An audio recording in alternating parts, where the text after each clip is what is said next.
بہرحال قرآن پاک کے اندر یہ ایک لفظ آتا ہے ثبت اقدامنا، اے اللہ ہمارے قدموں کو جما دے، جس عمل کی توفیق مل چکی وہ ہم سے واپس نہ ہو۔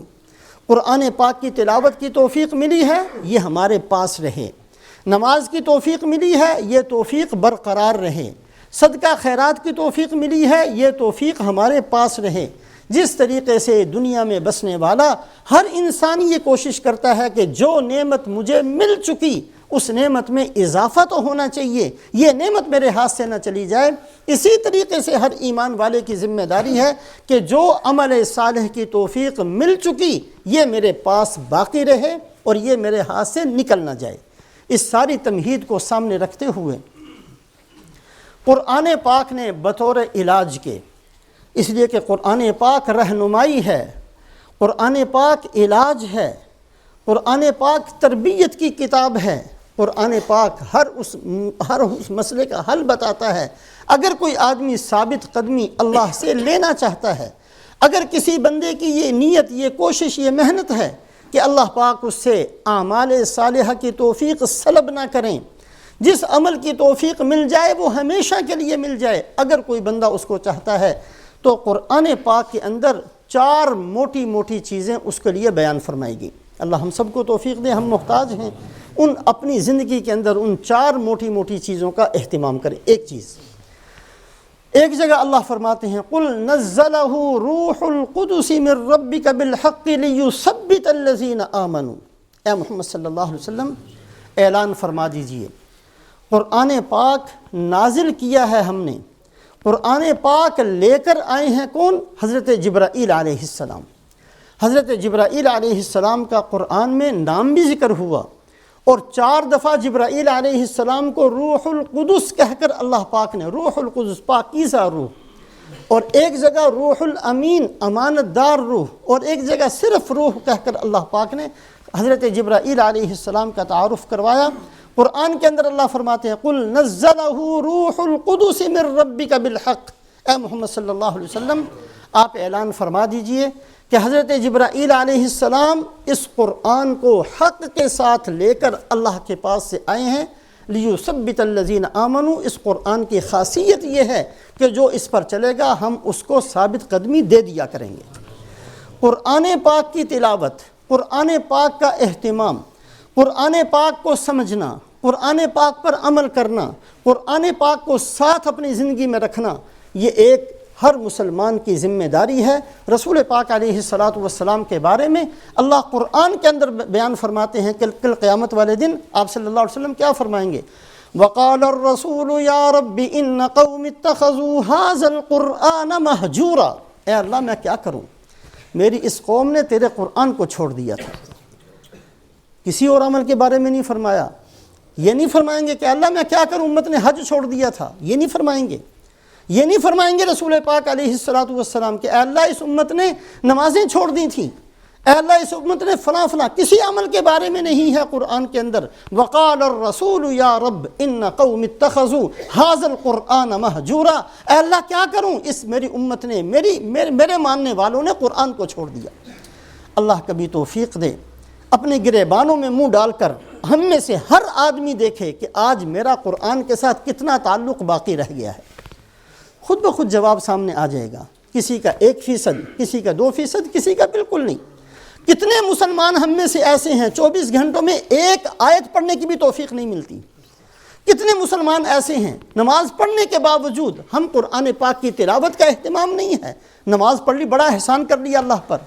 قرآن پاک کی تلاوت کو کرنا، قرآن پاک کو اپنا رہنما بنا کر چلنا، قرآن کو سیکھنا، قرآن کو سمجھنا، قرآن کے ساتھ تعلق جوڑنا، اپنی اولادوں کو قرآن کے ساتھ جوڑنا، یہ ایک ایسا عمل ہے جس کی وجہ سے اللہ پاک قرآن کے اندر فرماتے ہیں کہ جس کا قرآن کے ساتھ تعلق ہوگا ہم اس کو جماؤ نصیب فرما دیں گے، ہم اس کو جس عمل کی توفیق دیں گے پھر اس کے پاس اس عمل کو رہنے دیں گے، اس کو ایمان دیں گے تو ایمان اس کے پاس رہے گا، اس کو عمل صالح کی توفیق دیں گے تو وہ توفیق اس کے ساتھ رہے گی، کسی عمل کی توفیق اس سے سلب نہیں کی جائے گی۔ تفصیلات لمبی چوڑی ہیں، 4 چیزیں موٹی موٹی یاد رکھنی۔ ایک چیز قرآن پاک، قرآن پاک کے بارے میں اللہ فرماتے ہیں قل نزلہ روح القدس من ربک بالحق لیثبت الذین آمنوا، ایمان والوں کو ثابت قدمی مل جائے اس قرآن کی وجہ سے۔ یہ قرآن اللہ پاک نے جبرائیل علیہ السلام کو دیا جو لے کر آئے، جیسے اللہ نے تلاوت کی اسی طریقے سے جبرائیل علیہ السلام نے آ کر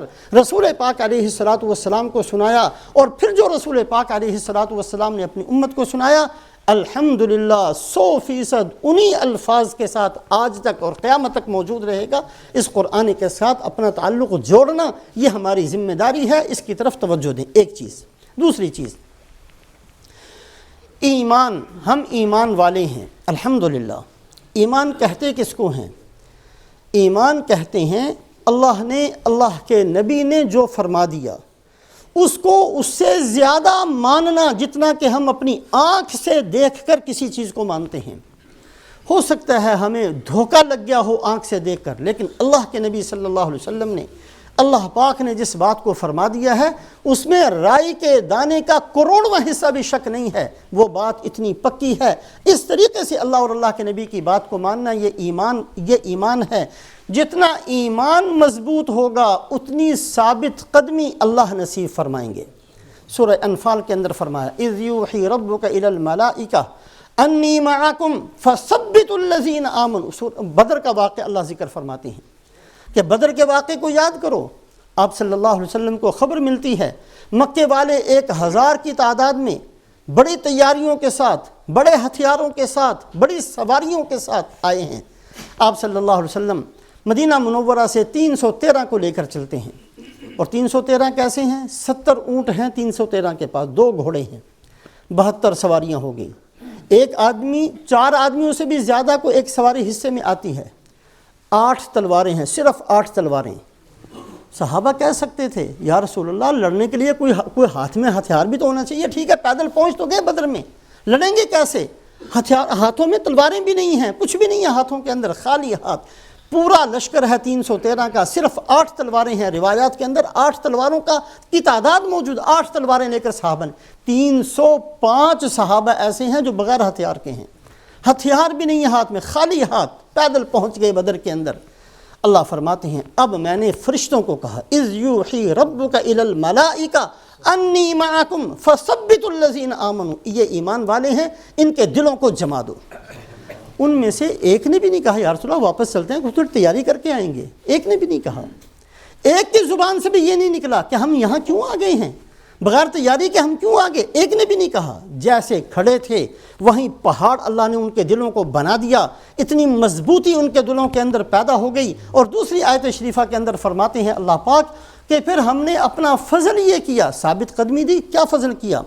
ہم نے ہر لشکر کو دوسرا لشکر اپنے سے دگنا دکھایا۔ مکے والے 1000 تھے، انہوں نے آ کر مسلمانوں کو دیکھا تو مسلمان ان کو کتنے نظر آئے؟ مسلمان ان کو 3000 نظر آئے۔ یرونہم باعینہم مثلیہم رأی العین، آنکھوں سے اپنے سے ڈبل تعداد دوسروں کی نظر آئی۔ مکے والے 1000 تھے، 313 ان کو لگے کہ یہ 3000 ہیں، اور صحابہ چونکہ وہ مکے والوں کو دیکھ رہے تھے وہ 1000 تھے، صحابہ کی تعداد 313، ان کو 626 لگے کہ یہ 626 کا مجمع صرف۔ اللہ پاک نے قدموں کو جما دیا۔ دوسری چیز، اگر کوئی آدمی یہ چاہتا ہے، اس کی یہ تمنا ہے، اس کی یہ خواہش ہے کہ اعمال صالحہ کی توفیق جو مجھے مل چکی میرے پاس باقی رہے، موت تک میں اس عمل کو کرتا رہوں، جو کلمہ مجھے مل گیا مرتے ہوئے اس کلمے کے ساتھ جاؤں، جس عمل صالح کی توفیق مل گئی میرے ساتھ رہے۔ اگر کسی کی یہ نیت ہے تو دوسرا عمل اس نے کیا کرنا ہے؟ اپنے ایمان کو مضبوط کرنا ہے۔ اللہ کا وعدہ یہ ہے کہ ایمان مضبوط ہوگا تو ہم ان ایسے لوگوں کے قدموں کو جما دیا کریں گے۔ تیسری چیز، یا ایھا الذین آمنوا ان تنصروا اللہ ینصرکم ویثبت اقدامکم، اے ایمان والو اللہ کی مدد کرو گے تو اللہ تمہاری مدد کریں گے، تمہارے پاؤں کو جما دیں گے، قدموں کو جما دیا کریں گے، جماؤ نصیب فرما دیں گے۔ اللہ نے یہ نہیں فرمایا کہ دین کی مدد کرو گے، فرمایا میری مدد کرو گے، اس لیے کہ دین کی مدد کے دعوے دار بہت ہوں گے، ہر بندہ کہے گا جی میں دین کا کام کر رہا ہوں۔ اللہ نے فرمایا میری مدد، ایسی مدد جس کو اللہ کہیں کہ ہاں یہ دین کی مدد ہے۔ اللہ کے ہاں کوئی بھی عمل قبول اس وقت ہوتا ہے جب اس میں اخلاص ہو، اس میں اخفا ہو، چھپا کر کیا جائے، صدقہ خیرات ایسا کیا جائے دائیں ہاتھ سے دو تو بائیں ہاتھ کو خبر نہ ہو۔ یہ آج بدقسمتی سے ایسا دور ہے کہ اپنی تشہیر کا ایک بھوت سوار ہوتا ہے ہر آدمی کو۔ اگر کسی نے بھی تھوڑی سی کوئی نیکی کی ہے، اس کو اخبار کے اندر جب تک نہ آئے اس کو چین نہیں آتا۔ ہر آدمی چاہتا ہے کہ میری ہر نیکی کی تشہیر ہو، لوگوں کو پتہ چلے کہ میں نے یہ نیکی کی ہے۔ اللہ کے ہاں یہ چیزیں قبولیت سے گرا دینے والی چیزیں ہیں۔ اعمال صالحہ کو کرنا اس طریقے سے کرنا کہ میرے اور میرے رب کے درمیان میں کسی کو پتہ نہ ہو، خفیہ طریقے سے اللہ کے ساتھ اپنے تعلق کو جوڑنا، اللہ کے دین کے اندر استعمال ہونا، دین کے زندہ کرنے کے اندر استعمال ہونا، سنتوں کے احیاء، سنتوں کے زندہ ہونے میں استعمال ہونا۔ جو آدمی ایسی کوئی بھی چھوٹی بڑی محنت کر لے گا جس کو اللہ کہے کہ ہاں یہ بندہ میری دین کی محنت کرنے والا ہے، اللہ پاک اس کو یہ نعمت ضرور نصیب فرمائیں گے کہ اس کے قدموں کو جما دیں گے۔ جو عمل کی توفیق مل چکی واپس نہیں لی جائے گی، ہمیشہ کے لیے اس عمل صالح کی توفیق اللہ اس کو دیں گے۔ تیسری چیز، چوتھی چیز جس کا ہم سب نے اہتمام کرنا ہے، اللہ پاک رسول پاک علیہ السلام کو فرماتے ہیں وَكُلًّا نَقُصُّ عَلَيْكَ مِنْ أَنْبَاءِ الرُّسُلِ مَا نُثَبِّتُ بِهِ فُؤَادَكَ۔ اے محمد صلی اللہ علیہ وسلم، جو ہم آپ کے سامنے رسولوں کے واقعات بیان کرتے ہیں، قرآن کے اندر رسولوں کے، نبیوں کے واقعات بیان کیے گئے، نبیوں کے نام پر سورتیں اتاری گئی، سورہ نوح حضرت نوح علیہ السلام کے نام پر، سورہ یوسف حضرت یوسف علیہ السلام کے نام پر، سورہ ابراہیم حضرت ابراہیم علیہ السلام کے نام پر، جو سورتیں اللہ پاک نے نبیوں کے نام پر اتاری، نبیوں کے واقعات اللہ فرماتے ہیں ہم اس لیے بیان کرتے ہیں تاکہ آپ کو ثابت قدمی مل جائے۔ سبحان اللہ۔ انبیاء کے واقعات کو اس نیت سے پڑھنا۔ آج تو ویسے بھی واقعات سننے سنانے کا بڑا شوق ہے، لیکن بدقسمتی یہ ہے کہ ہم پتہ نہیں کس طرح کے واقعات سنتے سناتے ہیں بچوں کو۔ ماضی قریب کے اندر ہمارے ایک بزرگ تھے، انتقال ہو گیا، وہ فرمایا کرتے تھے کہ ہماری دادی نے صحابہ کے زمانے کے سارے واقعات بچپن میں ہی ہمیں سنا دیے۔ جب مدرسے میں جا کر کتابیں پڑھی ہیں، کسی نئے واقعے کی کسی علم میں اضافہ نہیں ہوا۔ جو واقعات کتابوں کے اندر پڑھتے رہے بوڑھے ہونے تک، وہ سب کے سب بچپن میں دادی صاحبہ نے سنا دیے تھے۔ حضرت صدیق اکبر رضی اللہ تعالیٰ عنہ کی زندگی سنا چکی، حضرت عمر رضی اللہ تعالیٰ عنہ کی زندگی سامنے تھی، صحابہ کی زندگی سامنے تھی، بدر سامنے تھا، احد سامنے تھا، حنین کے واقعات سامنے تھے، احزاب کے واقعات سامنے تھے، آپ صلی اللہ علیہ وسلم کی مکی زندگی سامنے تھی، مدنی زندگی سامنے تھی، آپ کے سفر سامنے تھے، آپ کا حضر سامنے تھا۔ ایسے اپنے بچوں کی تربیت کرنا کہ بچپن ہی کے اندر صحابہ کے واقعات ان کو سنا دیے۔ آج ہمارے سامنے ہمارے بچے یہ بدقسمتی سے کہنا پڑتا ہے، ایکٹروں کے ناموں کو جانتے ہیں، بے حیا لوگوں کے، مراسیوں کے ناموں کو ہم سب جانتے ہیں۔ اگر ہم سے کوئی پوچھے بتاؤ حضرت زید ابن حارثہ کون تھے، تو شاید ہم میں سے 100 میں سے 5 بھی نہ بتا سکیں۔ حضرت زید ابن حارثہ کون تھے؟ حضرت عائشہ رضی اللہ تعالیٰ عنہ فرماتی ہیں حضرت زید رضی اللہ تعالیٰ عنہ کا انتقال ہو چکا تھا۔ اگر رسول پاک علیہ السلام جب پردہ فرماتے ہیں اس وقت زندہ ہوتے تو حضرت ابو بکر کو امیر نہ بنایا جاتا، زید بن حارثہ کو بنایا جاتا۔ اس درجے کے صحابی ہیں۔ ہم میں سے کون جانتا ہے زید بن حارثہ کی زندگی کو؟ ہم نہیں جانتے۔ ہم مراسیوں کو جانتے ہیں، ہم ظالموں کو جانتے ہیں، ہم بڑے بڑے بے دینوں کو جانتے ہیں، ہم اللہ رسول کے دشمنوں کو جانتے ہیں۔ ہمارا بچہ نہیں جانتا تو حضرت ابو ہریرہ کی زندگی کو نہیں جانتا تو عشرہ مبشرہ کو نہیں جانتا، ہم نہیں جانتے تو خلفائے راشدین کو نہیں جانتے، ہم نہیں جانتے تو امام بخاری کی زندگی کو نہیں جانتے، ہمیں نہیں پتا تو امام مسلم کی زندگی کا نہیں پتا، ہمیں نہیں پتا تو ان مصلحین کا نہیں پتا، ان ہمارے ناصحین کا نہیں پتا، ان ہمارے خیر خواہوں کا ہمیں نہیں پتا، جو ساری رات رو کر ہماری ہدایت کے لیے دعائیں مانگتے رہے، امت کے لیے روتے رہے، جنہوں نے اپنی اولادوں کی پرواہ نہیں کی، اس غم میں گھلتے رہے کہ اے اللہ یہ دین قیامت تک کی امت تک پہنچ جائے۔ اس کے لیے ان کی اولادیں فاقہ کرتی رہیں اور وہ فخر و فاقے کے ساتھ زندگی گزار کر چلے گئے۔ ہم پر احسانات کے پہاڑ ہمارے سر کے اوپر ہیں، ہم نہیں جانتے تو ان کے ناموں کو نہیں جانتے۔ ضرورت ہے بھائی، ضرورت ہے ہم سب کو اس بات کی، صلحاء کے واقعات کو پڑھیں، ان کی راتیں کیسی گزری تھی ہمارے سامنے آئے، وہ دعائیں کیسے مانگتے تھے، ان کے آنسو کن چیزوں پر نکلتے تھے۔ ہمارے آنسو تو نکلتے صرف اس طرح کہ شعور ہے جی ختم ہی نہیں ہوتی، اس پر رو رہا ہے ایک آدمی، اس لیے رو رہا ہے کہ میری دکان ہی نہیں چلتی، ایک آدمی روتا ہے آنسو بہاتا ہے، کس لیے؟ جی بیٹی کا نکاح۔ ہماری تو تمنائیں چھوٹی چھوٹی ہو گئی، ہمارے سامنے قبر نہیں رہی، ہمارے سامنے پل صراط کی زندگی نہیں رہی۔ جانا ہے میں نے اور آپ نے قبر میں، جانا ہے ہم نے آپ نے پل صراط کے اوپر، ہم سب کے سامنے یہ مراحل ہیں، ہم نہیں سوچتے۔ ضرورت ہے ہمیں ان چیزوں کی، ہم صلحاء کی زندگی کو، ہم صحابہ کی زندگی کو، ہم ائمہ اربعہ کی زندگی کو۔ کیا مصیبت پڑی تھی امام احمد ابن حنبل کو جو اتنے کوڑے کھائے، ہمیں کیا پتہ؟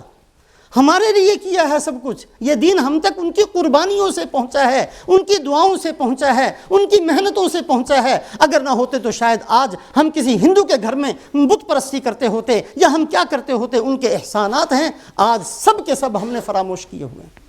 ہم نہیں جانتے صحابہ کی زندگی کو، ہم نہیں جانتے انبیاء علیہم الصلوات و تسلیمات کی ثابت قدمی کو۔ اللہ پاک نے بیان کیا، وَكُلًّا نَقُصُّ عَلَيْكَ مِنْ أَنْبَاءِ الرُّسُلِ مَا نُثَبِّتُ بِهِ فُؤَادَكَ۔ آدم علیہ السلام سے اللہ پاک نے بیان کرنا شروع کیا، قصہ بیان کیا آدم علیہ السلام کا۔